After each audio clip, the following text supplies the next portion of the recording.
ating viewers in this programang Bombohani Big Time. Live na live tayo dito sa parte ng Barangay Poblacion Oeste kung saan ay binisita natin itong nasabing barangay kung saan may mga ilan na na inaasahang mag-evacuate sa araw na ito, sa oras na ito at makikita din natin yung mga sitwasyon sa kalsada gaya ng ating mga sinend kanina na video natin dito sa Barangay Poblacion Oeste. Pero maiba muna tayo ng Bombo Promise sa parte ng downtown area kanina. Talagang nakita natin yung mataas na tubig na kung saan nasa 0.83 meters nga itong high tide nating naranasan ngayong araw kumpara kahapon mas mataas ngayon kumpara natin kahapon Bombo Frami. At syempre talagang yung area dyan sa A.B. Fernandez Avenue papuntang downtown hanggang sa A.B. Fernandez Avenue Paliko ay talagang mataas ang tubig natin na naranasan.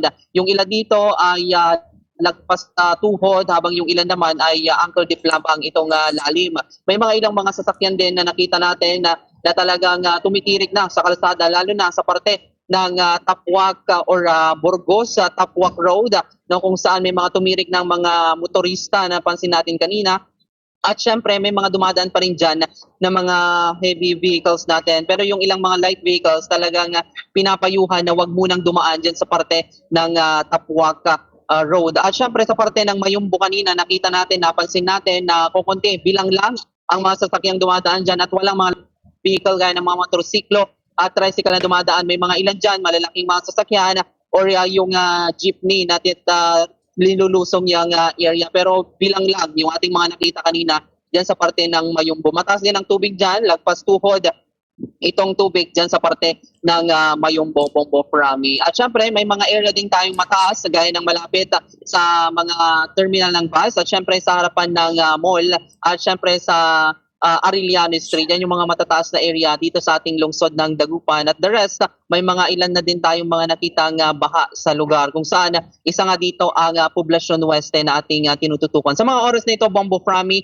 kakamustahin natin nandito tayo sa kasama ni Kapitan Macmac Gutierrez upang kausapin at kumustahin ang kalagayan ngayon ng kanilang barangay. Magandang umaga, Kap. Live tayo na mapanood na papakinggan sa ating programang Bombohanay Big Time at nasa studio natin si Bombo Frami Sabado. Magandang umaga, Kap. Magandang umaga, Bombo Oliver. Sa studio naman po, magandang umaga din po, Bombo Frami.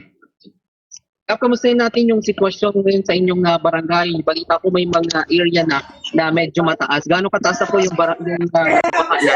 So far kanina po nung ni-report sa akin po natin sa may A.B. Fernandez sa may Caroonan Creek area, yung sa likod ng Eternal, doon may mga nag-evacuate po doon, mga 5 families na po ang reported.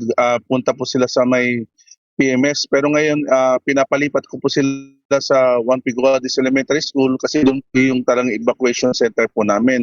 Siguro pag iyaw natin sa Caroonan Creek, siguro hanggang Hita po. Sa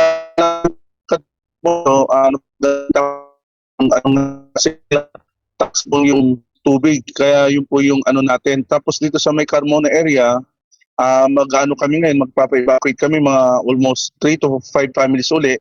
Dadalhin po namin sila sa may 1P Guadis po. Doon po yung natin, evacuation center.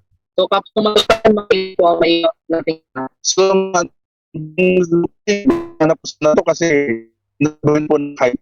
Mga bigong po to, pero imomonitor pa rin po natin as of this time, yung paris po muna sila ngayon na 10 families sa may Guadis. Kaya kinorder po na rin po kay Mayor, tapos sa CSWD at sa mga BHW natin para monitor po natin sila. Sa percent na po yung napaha sa ating pag-monitor. Sa po natin, almost lahat na po ng areas, baha na po. Then, kalalim yung sa Caroonan talaga, Sitio Bahala, tsaka sa Carmona. Kasi kung mapapansin nyo, dito papasok sa ating barangay, ito po yung kagagawa lang po ng daan 2 years ago. Tapos na may Don Polesio, katatin na nung kalsada, hindi natin yung tubig ba. Pero sa kabahayan, sigurado po, doon yung sa kabahayan nila. So, dito na po lang hanggang nung nakaraan pa lang kayo po, Bombo Oliver, kayo yung kabarang ayaw po nila kayo yung kabahayan nila. Pero at least napapasabi po tayo in case na may gusto mag-donate. Open na po naman tayo, nakastambay lang po tayo sa barangay. Kaya na kailangan nilang tulong, i-plan naman po natin sila. Tapos ang ginawa po natin, pagbigay po tayo ng doxy para at least maiwasan po natin yung mga sakit na leptus, gano'n. Tapos pinagsasabihan yung mga magulang, yung mga BHW po natin para at least ma-monitor natin yung mga, every morning po nagre-report po sila sa akin. Monitor po natin lahat, buong 7 sitios dito sa poblasyon. May mga sakit na ba sa nasasakit? Wala naman pong reported sa akin na nagkakasakit po. Yung alam po, pinapaikot natin yung mga HW para at least ma-monitor natin. Andito yung barangays natin, midwife na everyday na may duty po sila yung mga HW. Kaya namomonitor po natin kung may nagkakasakit o ano. Kasi ang ginagawa po natin, pag may nagkakasakit, kinunik po natin kagad sa City Health Office. Ayan, Bombo Prami, baka meron kang katanungan kay Kapitan Macmac Gutierrez. Sir, matanong ko lang kay Kap Macmac. Sir, meron po bang mga humiling na po sa inyo ng mga gamot, in particular po ito pong doxycycline na para po sa mga kababayan natin na lumusong po sa tubig baha para may iwasan po yung mga leptospirosis po, Sir Kap? Bombo Prami, meron po mga gamot po, may gamot po tayo sa barangay na para sa sipon, may mga humingi na rin po para sa lagnat. Meron po, tapos doxycycline po available po din po sa ating barangay po. In case na kailangan po nila, open po naman po yung barangay hall natin 24 hours po. Nandito lang po tayo sa barangay hall po. Kap, binanggit nyo kanina, kayo po nagre-ready na po for sa mga preemptive evacuation. So marami na po bang humihiling po sa inyo po, sir? At saan nyo po idadala po? Saan po yung mga evacuation center po ninyo? Diyan po, Kapitan. Ganda po, evacuation. Bali, ang nasa evacuation areas po namin ngayon, Bombo Prami, is 5 po. 5 families po. Yun lang po. Bali, kaninang umaga lang po sila nag-evacuate po. Kasi sa biglang taas nga po ng tubig. Tapos mga mamaya po pinapa-check ko na po yung iba. I-evacuate po natin, nadadali natin sa Juan Piguadis po. Bali, so total of 10 na po siguro hanggang mamayang mga 10 o'clock. Before lunch po, mga 10 families na po ang idadalhin po natin sa may Juan Piguadis Elementary School po. Kapilan po yung mga evacuation center natin na available? Bali, ang naka-ano po sa atin is Juan Piguadis Elementary School po. Tapos may isang ano po tayo na PMS building na inaano natin kay Ma'am Edna Di Guzman through sa president po ng PMS. Inaalaw po tayong ano po, magpa-evacuate po doon. Inoffer naman po nila. Tapos kung sakaling kulangin, nandiyan naman po yung barangay hall natin tsaka may multipurpose line na pwedeng ano po, puntaan ng mga kabarangay po natin. Alright. Siguro panghuli ko na lamang po ang katanungan na Kapa Macmac. Sa ngayon po ba, ano po yung mga immediate concern po natin na maaari pong hilingin po sa ating pong city government, of course, sa ating pong mayor, sa mga pangailangan po natin ngayon? Kasi ito, tataas pa rin po yung tubig po eh. Kahit po ngayon may high tide pa po na mataas po, Sir Kapitan. Kung yung ano po natin yung kailangan po namin dito sa barangay, sir, kung sakali po, yung ano po, yung nga hindi na natuloy dahil sa flood control issue, yung sa may Karaanan Creek. Kasi napapansin ko po, kung sakaling magawa po yun, baka malaking tulong po, hindi lang po dito sa barangay Poblacion Oeste, baka makatulong din po ito sa may downtown area. Kung mapapansin nyo po kasi, ang takbo ng tubig po ng Karaanan Creek sa may Pantal River po. Yung may ilog po doon na ano po, tulay na maliit po, na may floodgate. Doon po yung ano ng Karaanan Creek. Kaya yun po yung nire-request natin kay Mayor na kung sana hopefully next year or end of this year magawa na po yung ano po, yung Karaanan Creek area. Kasi po may plan po sila, nagagawin na po yung A.V. Fernandez going to Burgos, yung i-connect na po yung drainage. Yun din po yung isang ano din po, ang tatagbuan din po nung ano po nung tubig is sa Pantal River. Yung sa Karaanan Creek po, doon din po yung tatagbuan ng ano po, ng tubig po sa Pantal River. Kaya yung nga din po yung palaging nire-request namin kay Mayor na sana masolusyonan na po yun kasi kawawa na po yung mga ano natin, constituents po natin doon sa creek. Kung mapapansin nyo po, high tide lang po talagang Yes.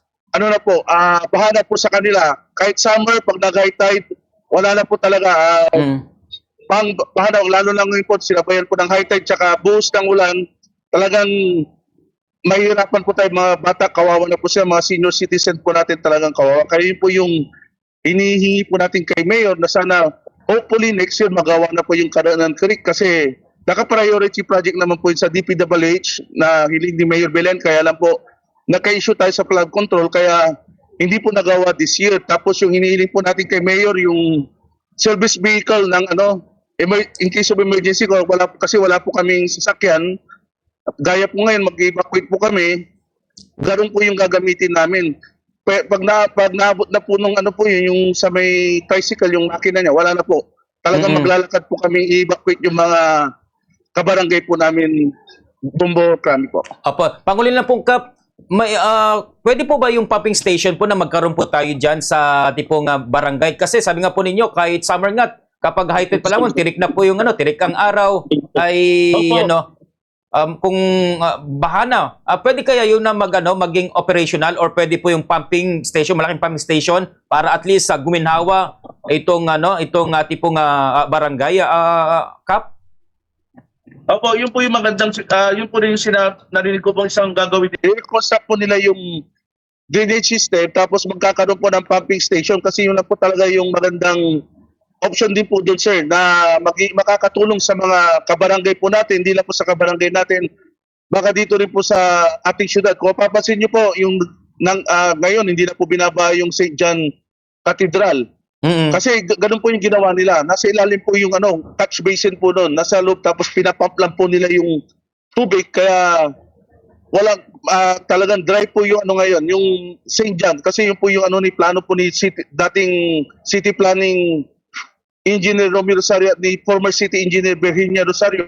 Yung po yung nila kay Archbishop tsaka kay Monsignor Bravo na dapat sana ganun ang gawin.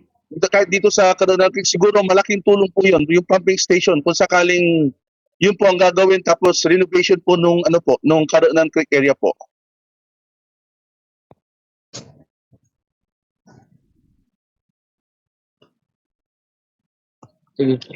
So yun nga, Bombo, from yan yung mga sagot ni Kap Macmac Gutierrez. Siguro Kap, mensahe sa lahat ng ating mga kababayan dito po sa inyong nasasakupan, lalo na ngayong may mga sama ng panahon nararanasan. Sa aming mga kabarangay dito sa Poblacion Oeste, in case na kailangan nyo po ng kailangan nyo na po mag-evacuate, nandito lang po tayo sa barangay, message nyo lang po ako para matulungan namin kayo na evacuate po namin kayo sa 1P Guatis.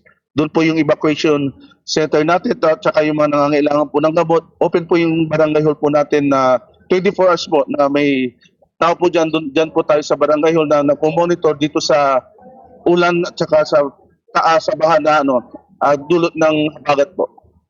Maraming salamat po, Kap. Maraming salamat po. Ayan, so Bombo Prami, napakinggan itong naging pahayag ni Kap Macmac Gutierrez dito sa Barangay Poblacion Weste. At kanina din, dumaan tayo sa ilang mga area dito sa Poblacion Weste. May nakausap tayo na isang nagtatrabaho sa STL kung saan ay talagang ngayon lamang nagkaroon ng pagbaha sa kanilang area dahil kahapon din ay medyo mababa pa naman at hindi gaanong mataas yung tubig at yung iba sanay na talaga sa ganitong uri ng pagbaha at syempre patuloy din silang nag-aayos ngayon ng kanilang mga gamit sa loob ng kanilang pinagtatrabahuan, lalong-lalo na ngayong araw na ito. So ating pakinggan itong naging panayam kay Sir Noli Ras, ang nagtatrabaho sa STL dito sa parte ng Poblacion Weste.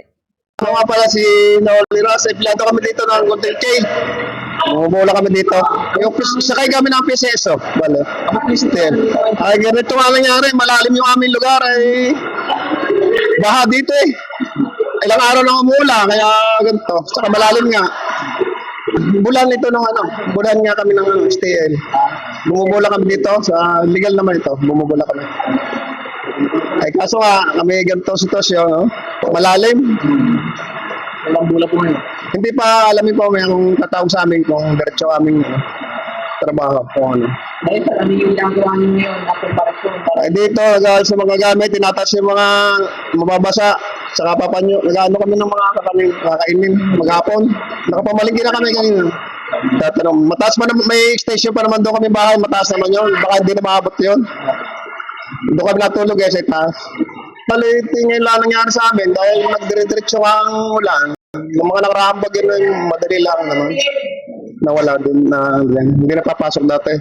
Ito lang, araw-araw yung ulan. Ilang araw na po yung mga Bali, pag simula lang kahapon pumasok. Kahapon lang. Kumapaw na karsada eh, kaya pati kanal.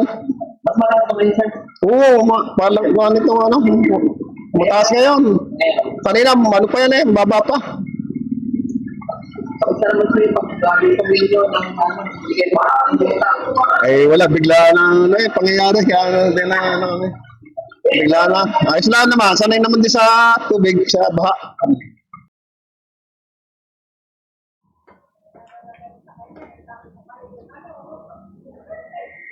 Yes, Bombo Oliver. Pa-check ata wala akong Yeah, marami yan yung naging panayam natin, no? Kay Sir Nolly Ras, kung saan, ano, dito, tingnan lang natin yung sitwasyon, no, ngayong araw na ito, dito sa area ng Poblacion West. Lalo na dito sa may parte ng harap ng engineering at CDRRMO, no? Ganyan yung sitwasyon ng Bombo Prami. Kung makikita natin, may mga ilang tricycle na dumadaan dito, no? Medyo hindi pa naman gaano mataas, parang ankle deep lamang itong area, no? Syempre dito sa parte ng malapit sa sementeryo, kung makikita natin yung mga tricycle, no, ay talagang pahirapan din itong pagdaan. Medyo mataas dyan na kung ikukumpara dito sa harapan ng engineering office. No? At syempre may mga ilan din tayong mga kababayan na ginagawa na lamang itong mga paglakad, no, dito sa gilid ng kalsada, no. At ito yung mataas na area. Habang itong motor naman, kung makikita natin, medyo pahirapan yung pag-drive ni Kuya, no, dyan sa may motorsiklo. Siyempre, may mga sasakyan pang dumarating dito sa area. Kasi ito yung pinakamababang area so far dito sa downtown area na malapit sa bayan. So ito muna yung ating mga sitwasyon at ganap dito nga sa parte ng Poblacion Weste ngayong araw na ito. Medyo maulan pa itong ating nararanasan, kaya mag-ingat itong ilan sa ating mga kababayan sa mga oras na ito. Para sa programang Bombo Hanay Big Time, Patrol numero 5, Bombo Oliver na kumusta gulat. This is Bombo Radio Philippines, the #1 radio network in the country, or trusted source of news and information. Basta radyo. Bombo!